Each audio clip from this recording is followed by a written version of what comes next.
Hello and a very good morning. You're watching Breakfast News on Rajya Sabha TV. I'm Tina Jha. Let's start straight away with the headlines this morning. Switzerland agrees to back India's bid for membership to the elite nuclear suppliers group. Modi now arrives in Washington on 3-day tour. Meets leading think tanks, pays tribute to Kalpana Chawla.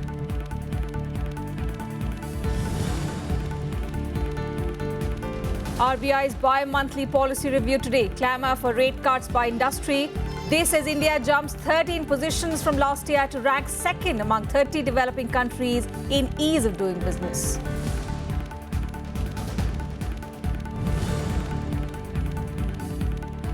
Election Commission asks government to give it powers to cancel or postpone polls. Allegations of use of money power mars forthcoming Rajya Sabha polls as Congress and BJP trade charges.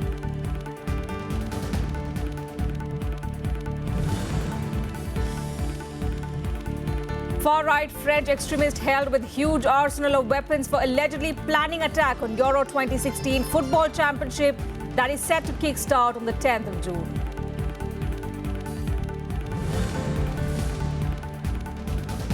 And UN nuclear watchdog says North Korea has reopened plant to produce plutonium for its nuclear weapons.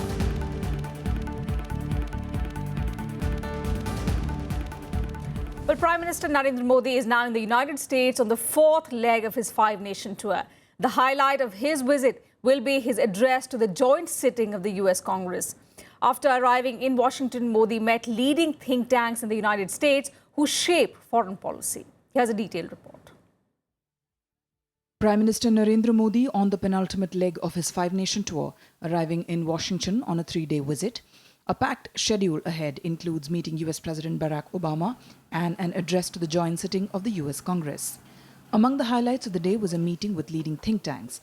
The idea of the interaction was, as MEA spokesperson Vikas Swarup tweeted, probing the minds of those who shape US foreign policy. The aim of the interaction was to understand from them how they see global trends in the coming years, the challenges, and what US and India could work together, keeping in mind, if you recall, among the templates that the Prime Minister has articulated is what can US and India do together for the world, and that was really the theme. Since 2014, there have been 6 meetings and countless phone calls between Obama and Modi. The significance of the growing India-US relations also highlighted by the fact that since assuming power, this is Prime Minister Modi's 4th visit to the US. Well, I think this visit offers an opportunity to highlight all the progress that's been made on the India-US relationship over the last 2 years. And I think this is partially because the two countries have converging security interests. Both countries are interested in hedging against China's rise and cooperating in the Indian Ocean region and the Asia-Pacific region. But also, I think the two leaders do have a chemistry. I think both leaders have taken a chance on each other, and the gamble has paid off. I think for Prime Minister Modi, he's going to be engaging with a key constituency for India, the US Congress. That's going to be a big feature of this visit. He's the other second area, the people who he's going to be engaging with are business leaders. He will want to make the case that his economic record from the last 2 years justifies optimism in the Indian economy. Some of them are not convinced. But I think primarily it is also the big constituency is kind of taking this forward with the administration, tying up some loose ends in terms of strategic issues, economic issues, as well as some values-based issues over the next few years. The Prime Minister also laid a wreath at the tomb of the unknown soldiers and paid homage to Indian-American astronaut, the late Kalpana Chawla, at Arlington National Cemetery in Washington. He also had a brief interaction with the Chawla family and senior officials from NASA. Modi also met Indian-American astronaut Sunita Williams at the Space Shuttle Columbia Memorial. I mean, I think everybody understands that space is a very common goal for both the United States and India, and I'm hoping that we'll be working together in the future. Later, the Prime Minister also attended a ceremony for return of idols with the US Attorney General at the Blair House. The Prime Minister highlighted the significance of heritage in strengthening relations between countries. दुनिया के देशों के साथ जो संबंध रहते हैं, उसमें वर्तमान की बहुत बड़ी भूमिका होती है। लेकिन कभी-कभी हेरिटेज भी दो देशों को जोड़ने का एक अहम कारण बन सकता है। For this particular ceremony, 12 pieces were identified as being ready to be handed back to the government and people of India. And these are significant because some of them date back to 1,000 years from the period of the Chola dynasty. Some of them date back to more than 2,000 years, some terracotta pieces and others. The Prime Minister will also address the 40th AGM of the USIBC, that is the US-India Business Council, and meet US business leaders. Bureau Report, Rajya Sabha TV. And in what comes as a major boost, India has got the backing of Switzerland for its membership bid to the Nuclear Suppliers Group. The important breakthrough came after a meeting with Prime Minister Narendra Modi and Swiss President Johann Schneider-Ammann. The two leaders also discussed ways to tackle the black money issue. The Prime Minister also invited Swiss business leaders to invest in India. Haben Indien eine Unterstützung zugesagt, im Bestreben, Mitglied dieser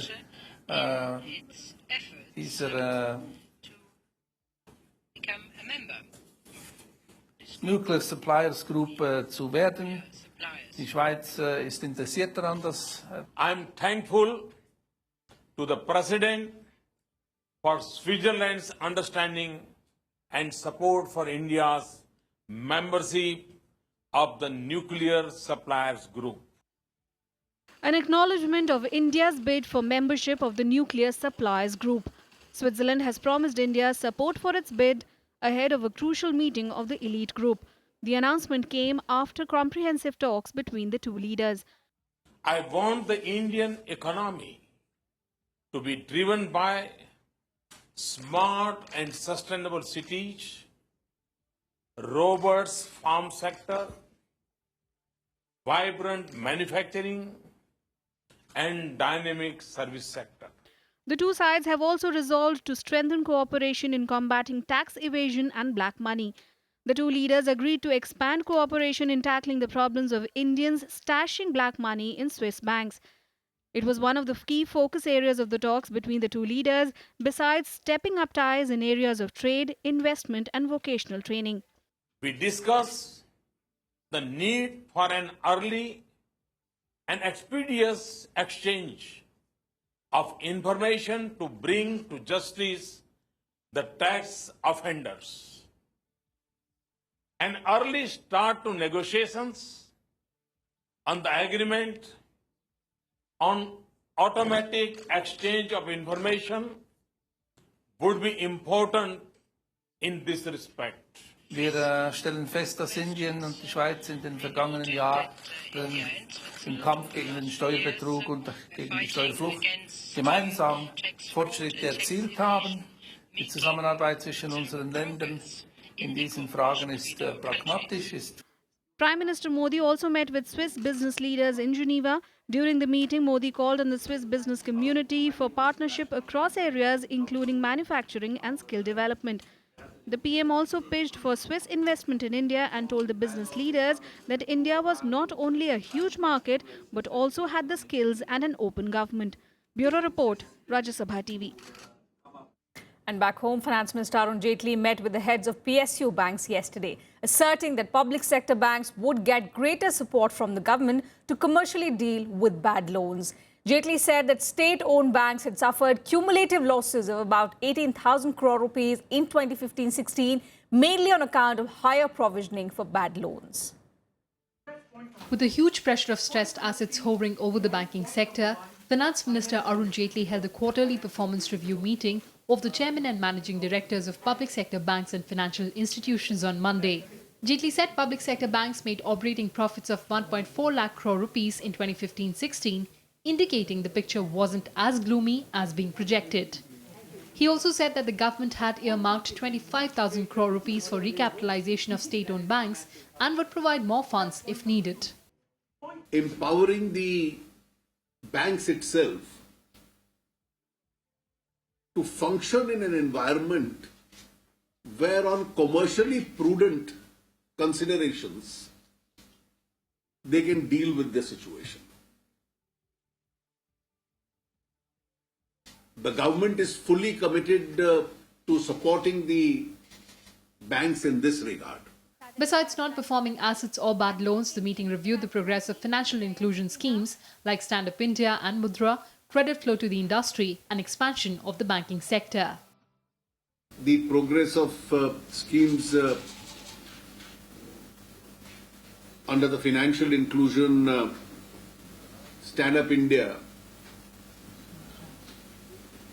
Mudra, all these subjects were discussed. State-run banks account for around 70% of domestic lending.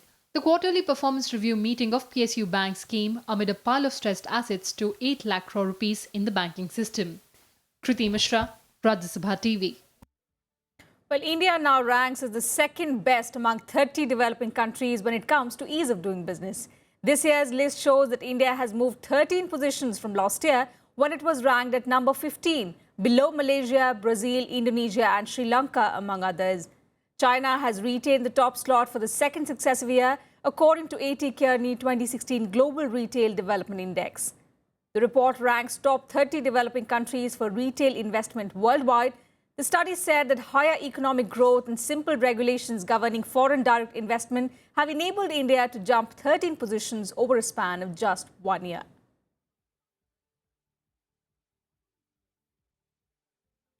And ahead of the RBI's monetary policy review today, the industry is clamoring for a rate cut. While retail inflation surged in April, the wholesale price inflation turned positive after a gap of 17 months. The question is a rate cut imminent or is it too early to expect one?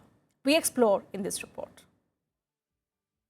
Uptick in inflation and global petroleum may prod RBI Governor Raghuram Rajan to hold off a fresh cut. The Reserve Bank of India has cut key policy rates by 1.5 percentage points since January 2015. But home loan borrowers have got only around one-third of the benefit from commercial banks. The tardy transmission of interest rate cuts by the central bank into the banking system may also force the RBI to adopt a wait-and-watch posture. Even spurt in the consumer price inflation in April to 5.39% from 4.83% has dashed the hopes of another rate cut. Wholesale price inflation turned positive after a gap of 17 months, rising 0.34% year-on-year in April against minus 0.85% in March. Where service tax has been increased and petrol prices have gone up because the crude oil is getting stronger and stronger and cross $50. So there may be an issue that RBI may like to wait another, I think maybe September somewhere, that they may like to take a call on this issue. Indian economy grew at a stellar 7.9% in the last quarter of 2015-16. The worrisome part of the economy was that gross fixed capital formation, a proxy for investment, contracted 1.9% in the fourth quarter of 2015-16. Corporate India feels that higher interest rates are leading to lower investments by corporate companies and make a case for another rate cut. As a industry chamber, obviously our expectation is that the repo rate will be sharpening.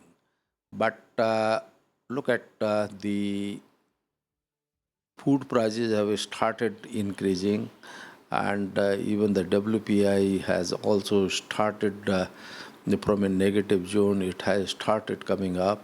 However, a clearer picture on the monsoon and the recognition of the government's efforts on economic revival may nudge the RBI to adopt an accommodative stance. Kriti Mishra's report for Rajya Sabha TV. Shifting focus, the Election Commission has asked the government to amend the electoral law to empower it to either postpone or cancel polls on the ground of bribery of electors. In a letter to the Law Ministry, the Commission said a new clause be inserted in the Representation of the People's Act 1951 to allow adjournment of poll or countermanding the election on the ground of booth capturing. It has requested the government to take early action on its proposal. The Election Commission's move comes against the backdrop of parties doling out cash and gifts to woo the electorate. At present, the Commission has powers under Article 324 of the Constitution to cancel or postpone polls if they have been vitiated due to use of money to get votes. And a Congress delegation led by Party General Secretary Digvijay Singh met the Election Commission on Monday, seeking postponement of elections to 4 seats of Rajya Sabha from Karnataka. The polls are scheduled to take place on the 11th of June. The party is also said to have moved 14 independent MLAs from Karnataka in the wake of serious allegations of use of money power in the polls. A delegation of Congress leaders met the Election Commission in Delhi, seeking postponement of elections to 4 seats of the Rajya Sabha from Karnataka. This after a political slugfest in the wake of the sting operation into the use of money power during the polls from the state. हमने आज माननीय चुनाव आयोग से अनुरोध किया है कि जो कर्नाटका में स्टिंग ऑपरेशन हुआ है उसमें ऐसा कोई पर्याप्त प्रमाण नहीं है जिस तरह का कि झारखंड के राज्यसभा इलेक्शन के काउंटरमांड होने में था। यहाँ से जो स्टिंग ऑपरेशन हुआ है उसमें ऐसे कहीं प्रमाण नहीं है, कोई तथ्य नहीं है। इसलिए ये अनुचित होगा कि झारखंड का उदाहरण देकर कर्नाटक में चुनाव राज्यसभा का निरस्त किया जाए। The Congress party has also reportedly moved 14 independent MLAs from Karnataka to a hotel in Mumbai. Obviously, if people know such persons who are trying or who are experienced and expert in poaching. But let me be very clear, people who are trying to delay, obstruct and avoid this election know that the Congress is on the winning streak. BJP meanwhile has criticized Congress over this issue, saying the developments have revealed its true face. Congress has been exposed to the public. Being a ruling party in Karnataka, their activities, it is highly condemnable, and taking independent and other MLAs to some resorts certainly gives a very bad name to the state of Karnataka. Where is the evidence? Without evidence, it's only allegation. There is no, to support the allegations, there are no documents at all. The Election Commission had on Friday sought a report from the state's chief electoral officer following media reports about the sting operation. Vishal Dhaya's report for Rajya Sabha TV. And time for a very short break here on Breakfast News. We'll be right back.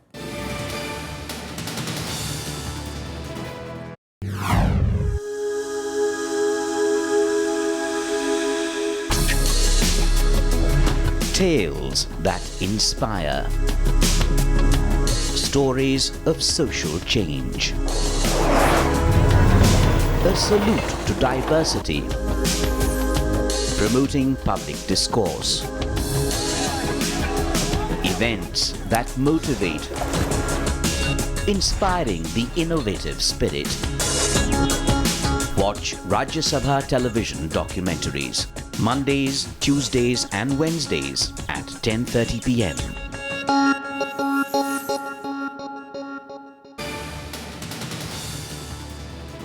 Thanks for staying with us on Breakfast News. News coming in from Dadri now, where there is tension prevailing at the moment. Protest meetings have been held by locals ignoring prohibitory orders. The protests were held demanding registration of an FIR against the family of the victim, Muhammad Clark. The protests are following a fresh forensic report that the meat found at the scene of the attack was in fact beef. There was threat to hold a Mahapanchayat to act against the victim's family. The threat was also issued by the father of the main accused, Vishal Rana. A decision on where to hold the Mahapanchayat will be taken in 20 days' time. The villagers have also decided to move the district court now. Additional security has been in place in Bisara village and Section 144 has been imposed.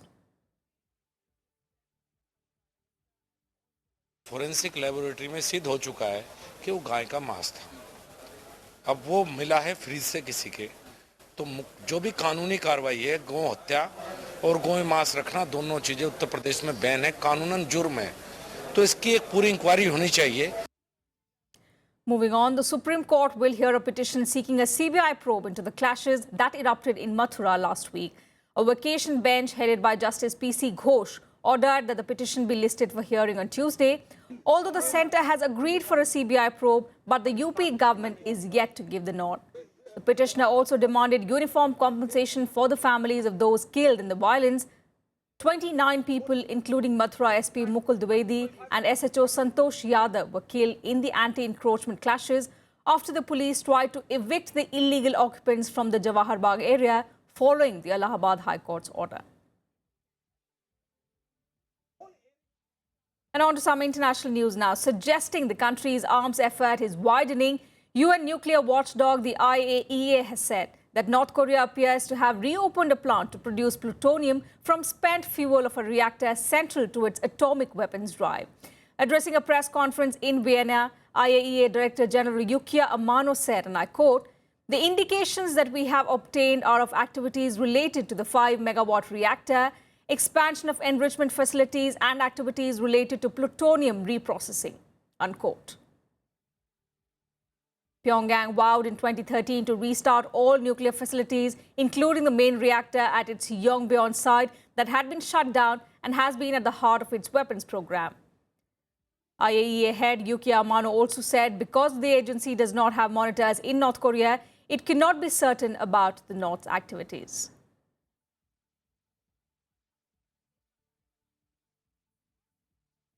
And a Ukrainian intelligence agency on Monday arrested a suspected far-right French extremist near the Polish border with a huge arsenal of weapons. The extremist was allegedly planning to attack the Euro 2016 football championships in France. The arrest added to jitters over the staging of European football's showcase event in France after last year's jihadist attacks in Paris. Ukrainian security forces swooped to arrest a Frenchman on Ukrainian-Polish border. Crammed into his vehicle weapons, explosives and detonators. Ukraine security chief said that the man was planning a string of attacks in France to coincide with Euro 2016 championship, which kicks off in a few days. Насправді Службі безпеки вдалося попередити серію з 15 терористичних актів, які планувалися на території Франції напередодні та під час проведення чемпіонату з футболу, чемпіонату Європи, який має розпочатись 10 червня 2016 року. Gristak said the man had made contact with armed groups in Ukraine with the aim of buying weapons and explosives. В грудні 2015 року нам стало відомо про те, що в Україну прибув громадянин Франції, який під виглядом волонтерської діяльності почав встановлювати контакти з рядом представників військових формувань, обіцяв привозити спорядження і багато чого іншого. Але в процесі подальшого спілкування він почав проявляти інтерес до того, чи можна в Україні закупити зброю, вибухівки і інші засоби ураження. Talking to the media, the Paris police prefect said that there was no specific threat against any Euro 2016 team and that it was not clear if the tournament itself was being targeted. Incontestablement, je considère aujourd'hui que ces réponses permettent d'aborder cette période difficile sur laquelle on ne peut jamais dire qu'il n'y a pas de risque du tout et qu'il y a un risque zéro. C'est une période difficile avec des frappes qui peuvent concerner notre pays partout et pas seulement dans les fan zones ou dans les stades, je le redis. Et donc effectivement, je pense qu'aujourd'hui, nous sommes autant préparés que nous devons l'être face à ce défi. French media is naming the suspect as 25-year-old Gregor Mota, but so far French authorities haven't commented. The arrest comes at a sensitive time for the country, on high alert after 2 attacks last year and preparations for Europe's biggest sporting event. On Sunday, French President François Hollande admitted another attack is possible. La menace. Et je ne serais pas dans la situation où je suis, président de la République, si je ne vous disais pas très clairement qu'il y a une menace. Cette menace, elle vaut pour, hélas, un temps qui sera long. Donc il faut que l'on prenne toutes les garanties pour que ce grand événement, cet Euro 2016, soit réussi. Et il le sera.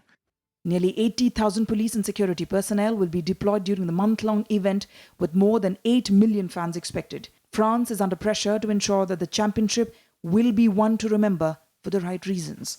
Bureau Report, Rajya Sabha TV. US Secretary of State John Kerry has warned China against attempts to resolve the South China Sea dispute through unilateral actions. He urged all nations to find a diplomatic solution rooted in international standards and rule of law, countering Chinese criticism of US interferences in the dispute. The South China Sea dispute has become a flashpoint between the two countries. The US backs the Philippines, Vietnam, Malaysia, Brunei and Taiwan to counter China's claims of almost the entire region. As tension brews between the two countries, Chinese President Xi Jinping has said the issue must be properly managed by avoiding major disturbance in ties. Currently, John Kerry is in Beijing for a 2-day strategic and economic dialogue between US and China. The United States will make it clear that we are looking for a peaceful resolution to the disputes of the South China Sea. We are not a claimant. We have taken no position on any of the claims of any claimant. The only position we've taken is, let's not resolve this by unilateral action. Let's resolve this through rule of law. And that's it from us in this bulletin. Thanks for your time.